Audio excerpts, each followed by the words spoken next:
Hi everyone, welcome back to another gameplay of Infinitode 2. So in this video I will be sharing with you guys some tips and strategies on how to farm resources now on the latest and the major update 1.9. Some things have been changed, reworked, added, buffed or nerfed, and so farming resources now, in my opinion, it's not as easy as it was before 1.9 patch. And so it's not gonna be that simple. If you're familiar with the game, you have watched some of my videos in the past, 6.3, like using overload, like getting millions of resources in just one single gameplay, that unfortunately is not doable anymore. But still, there are some ways in which you can exploit the new changes or the new things added to the game to your advantage, in which you can earn resources. Again, when I'm talking about resources, I'm talking about the ones that are mined. So scalar, vector, matrix, tensor, and infer in order of quality. Of course, infer is going to be the one that is the hardest to get, but it's also the one you're going to need the most, both for normal research to max it out and also for endless. And in this video, I just wanted to summarize pretty much the different ways in which we can earn resources other than just farming them on the levels. Because even if you are a pro player, you might not be familiar with the fact that now resources can be obtained in different ways. And so I hope that this video can help you to refresh some of the ways in which you can earn resources. Now the main difference compared to before 1.9 is about overload. It's the fact that now overload, it's very bad. I mean, it's just different. So let's just put it that way. It's different. Now overload gives less mining speed bonus. Enemies do not get their speed increase, only their HP. And overload now doesn't last anymore a fixed amount of time, but it lasts infinitely. It lasts until your base receives damage, so until you lose HP. And there's also a very small mining speed bonus depending on the percentage of endless mode difficulty that you're playing on. So because of these changes, even if you stack 15 overloads, so we're talking here about endless, having all research maxed out, whatever, still is not even close to the amount of mining speed and amount of resources we could earn previously. But now it lasts infinitely, so by adapting your strategy, you can exploit a bit more of this mechanic, and you can still get, in my opinion, a significant amount of resources. Now, depending on the level that you are playing, like, I don't recommend you to always play on the highest difficulty possible, because like some levels, if you play on the highest difficulty, are gonna be so difficult, like their enemies are gonna have so much HP that if you consider on top of that the HP that enemies get because of overload is gonna be too much, and you're not gonna really be able to survive that long, and you're gonna just be screwed up and you can just lose. So in certain levels, I recommend you to reduce the difficulty. Yes, you're getting less of this percentage difficulty of mining speed, using overload, but you can survive much longer. So I will argue that sometimes it is better to reduce the difficulty. So that's just a tip. Now there's also now another ability, a complete new ability that's been added in the game called Loop. And Loop, just ignoring the fact that it's going to also increase a little bit the damage over towers, is going to also be affecting the miners. Will allow you to mine a certain amount of resources compared to depending on the amount you have already mined. Once again, remember, all these numbers here depend on your research. So the more research you have, the more your abilities are going to be strong. All right, so just always remember about that. And now I'm going to show you in action how this works, right?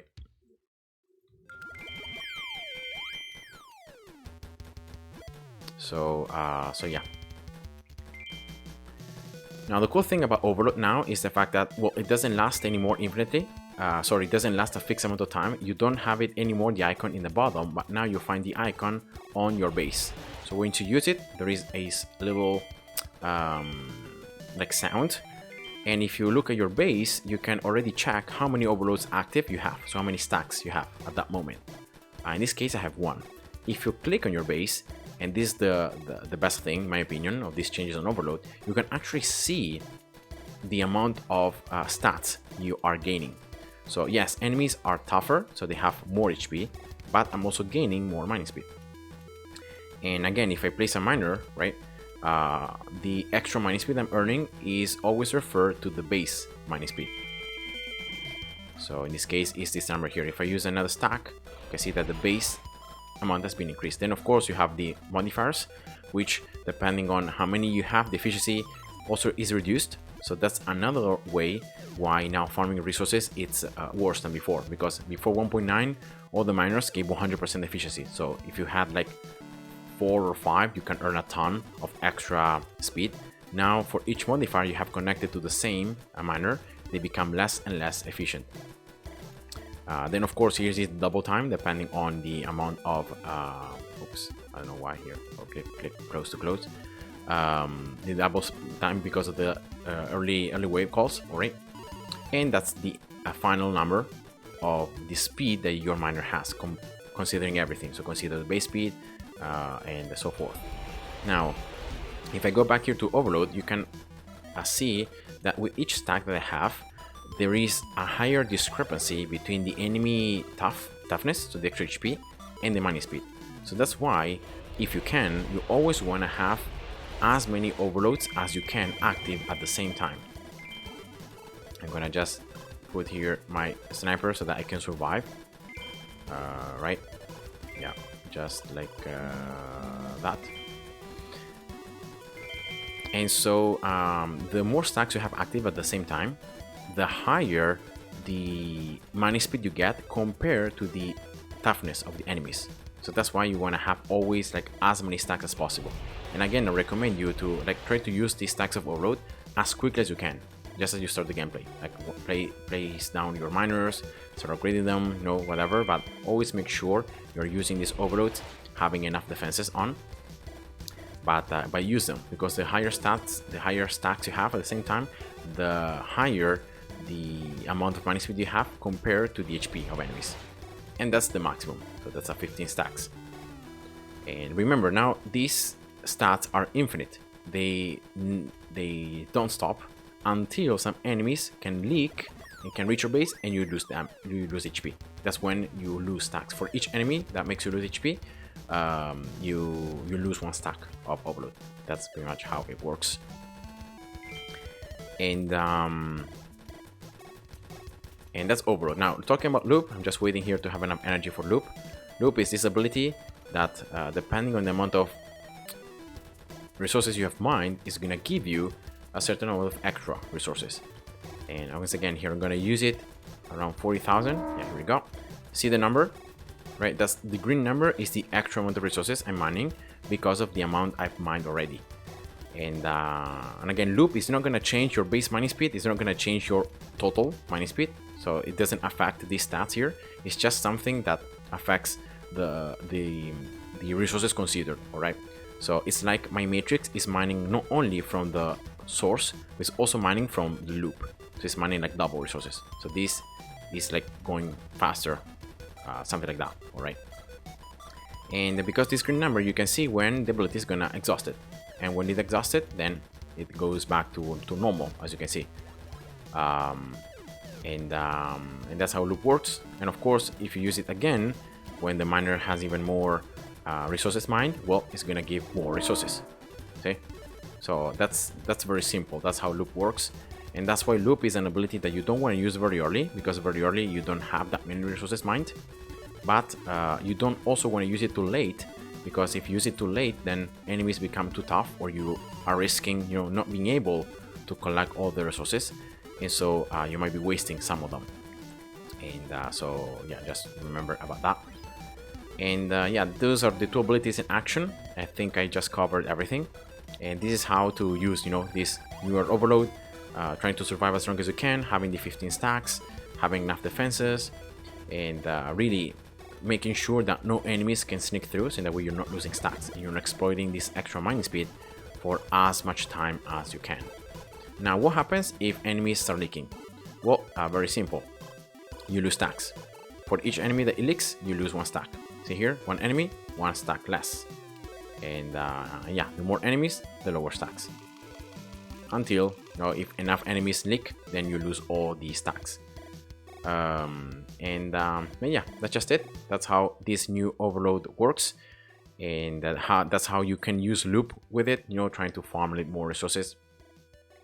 And yeah, now I'm gonna be trying to share with you some additional ways other than just directly farming resources in which you can earn resources, and that is through chests.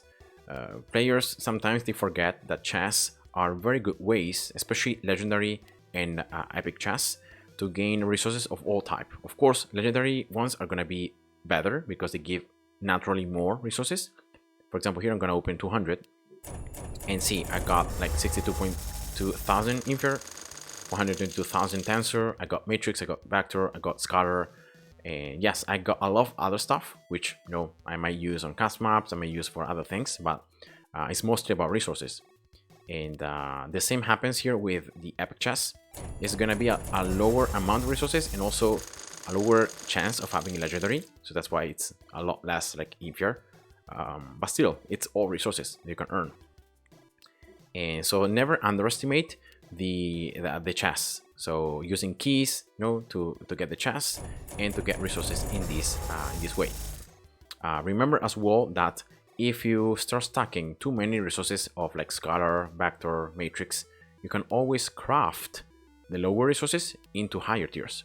Again, this is something that personally I forget to do, but it's super valuable because yes, you end up using some green peppers and you also lose a little bit of, like, you lose half of the resources in this way, but it's a lot more worth if you do this process. Depending on the resource that you're crafting, it's like more expensive. Say crafting inferior, like it takes more green peppers, but this is something that is going to allow you to use maybe of those resources that you're stacking that you have too much. You can use those to get the resources that you need. And remember, the one you're gonna need the most is gonna be inferior. So never like sell resources for green peppers. I think this is a very bad thing to do. So never do this unless you specifically like need a lot of green peppers. But I always recommend you to get green peppers through the blueprints chest, you know, opening them and then selling them directly like this. So I think this is the most efficient way to gain green peppers. Resources, I recommend you always to keep them and eventually to use them and to craft them from lower tiers to higher tiers. And again, this is something super useful that personally I sometimes forget to do, but it's very good. And now another thing that the game offers now to us is the item market. This market that every 1 hour of in-game mode is going to allow us to have different items that we can purchase for different values. And again, here the most important thing is going to be chests. So you're looking for legendary chests or the epic ones, but specifically are the legendary chests. So so yeah, something that if you need, for example, you can do this. You can just click 2 and that's it. Now the chests that are gonna cost resources themselves, I don't recommend you to get them because like you're actually trying to get resources. So spending resources to get the chest seems a little bit of counterintuitive. But the ones that are gonna cost green peppers especially, I strongly recommend you to do that. And remember, you can always refresh the other market by using accelerators or by just playing in game. So for example, I'm going to just show you here. If you refresh it, and also sometimes you're going to be able to buy them for accelerators. So not any more resources on green peppers, but accelerators directly. And yeah, if you have bad luck, you can always use accelerators again. But remember, for every 1 hour of in-game time, like it's going to start costing more. So it costs more and more accelerators. So but again, remember, this is just another way in which we can gain chests and therefore resources. I'm pretty sure that at lower levels you might be able to access to different items, so not just chests. So maybe like bidders, maybe I know other items. I'm not entirely sure, but I'm pretty positive that you don't only can buy chests, you can buy other stuff. So yeah, that's the idea. And now the last thing I wanted to share with you is something again new, completely new on 1.9, and that is the specific bonuses for levels.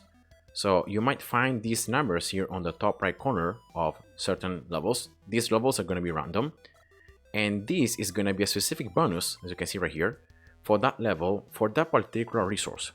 So in this case, for example, Scholar, I can earn up to 4.5 times more Scholar if I play this level and I collect scholar. So for example, if I collect 100 scholar, I will be gaining 450 because that's 4.5 times that amount, like extra. So yeah, this is something very valuable, and this is something that, again, it's random, but it's for all resources. So it's color, it's also green papers, it's bits, as you can see right here, and then we have vector. No, well, in this case is tensor, matrix. Yeah, here matrix, and then infer. So the only bad thing about these bonuses is the fact that they're randomized. So sometimes these bonuses are going to happen on a level where farming that specific resource might be bad. So for example, here 3.8, right, 4 times more matrix. Unfortunately, in this level though, I don't really have that many platforms to use around my matrix. For example, I can use this too, right? But I only have one platform, so I can't place that many modifiers. So yes, still, you know, I can collect, if I collect 100,000 or 200,000 resources, then they're multiplied times 4. So I'm earning quite a lot at the end of the day. But I could earn a lot more if there would be more platforms. So that's the only like bad thing. These bonuses are going to reset, if I remember correctly, like each day. So each day these bonuses are going to happen on different levels, and you can exploit. So you can play the same level and you can keep gaining more resources from the same level. So I think right now these bonuses are old, but because like I've reloaded my last save game, but you should be able to access to the same level to farm the same bonus resources. In this case, for example, 6.6 is pretty nice because I'm having 4 times more infer, and here there is a pretty good infer miner here, right? And look at how many platforms I have around it. So I could place up to 7 modifiers. I'm also earning no tensor, but still it's better than nothing. And so yeah, this is a pretty decent level, I would say, to have infer and to farm a lot of it. So yeah, remember, this is something completely unique. So remember, if you need scholar, or if you need infer, if you need tensor, if you need a specific resource, you can always check, okay, where is the level where I can get more of that? Oh, here, 6.6. So I'm just playing here, and I'm just playing to get infer. So the goal is to, you know, use overload. You can always use overload. Remember, overload, you use loop, you use whatever strategy you have, you're farming infer, and then on top of that you have the bonuses. So so yeah, even though no overall mining resources, because of the changes on overload and because of the changes on like manifest modifiers, it's now worse, so it's like slower. But because of all these extra bonuses, all the chests, the item markets and all that, I think we can still collect them pretty efficiently. So yeah, that's pretty much it, guys. So that's all the insight, that's all the things I know about resources. I think I talk about everything, so also crafting. So yeah, I should have just said everything I knew about it. So yeah, I hope you enjoyed. Thanks for watching, and see ya. Bye bye.